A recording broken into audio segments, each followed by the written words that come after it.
Բարի լույս սիրելիներս, եւ այս են վստահությունը, որ ունենք մենք նրա հանդեպ,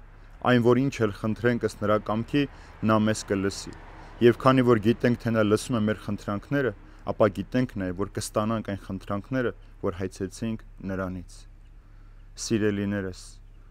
աղոթել նշանակում է Աստծո կամքը փնտրել, նրա ձայնը լսել եւ միանալ նրա հետ։ Աստված աղոթքը տվել է մարդուն իր հետ խոսելու համար, առանց աղոթքի հնարավոր չէ,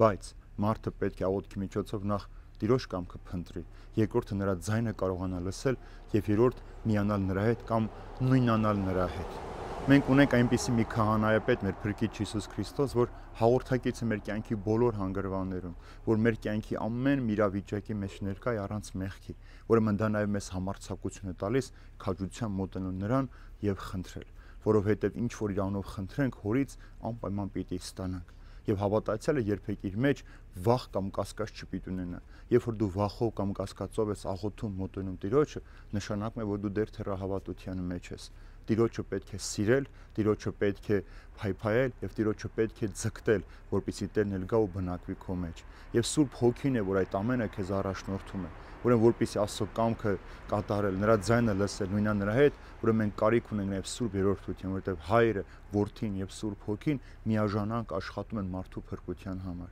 Մենք գիտենք, որ ինչ որ խնդրենք կստանանք, բայց նախ եւ առաջ մենք պետք է խնդրենք Տիրոջ կամքը։ Տիրոջ կամքը ո՞րն է, որպեսզի նախ իրեն ճանաչենք, սիրենք իր զավակին, գնահատենք այն փրկagorցությունը, որ տրված է մեզ համար, եւ վերջապես Սուրբ Հոգին գա է մեր համեջ իբրև տաճար բնակվի։ Եվ եթե Սուրբ Երրորդության այս ճանաչողությունը մենք ունենանք, մենք ինչ որ խնդրենք անպայման պիտի ստանանք։ Չկա այնպիսի մի բան, որ մենք խնդրենք Տիրոջից եւ Տերը չտա։ Տերը լսում է մեր բոլոր աղոթքները, պարզապես երբ մեր աղոթքները լինում են նյութական, աշխարհային, դրա համար Աստված չի տալիս այդ ամենը, ինչը որ նաեւ կարող է մեր հոգու կործանման պատճառ դառնալ։ Ուրեմն աղոթքի նպատակը Տիրոջ հետ խոսելը առաջին հերթին մեր փրկության համար է, այն փրկությունը, որով Հիսուսով տրված է մեզ։ Եվ եթե մենք կարողանանք լսել նրա ձայնը, մենք նաեւ կիմանանք, թե ում եւ ինչ ենք աղոթում եւ ինչի համար ենք մոտենում Տիրոջը։ Նեղության, դժվարության, փորձության ժամին մեր հայացքը վեր բարձրացնել Տիրոջից ինչ որ բան խնդրել, սա շատ լավ է, նշանակում է, որ մենք վստահություն ունենք Տիրոջ հանդեպ,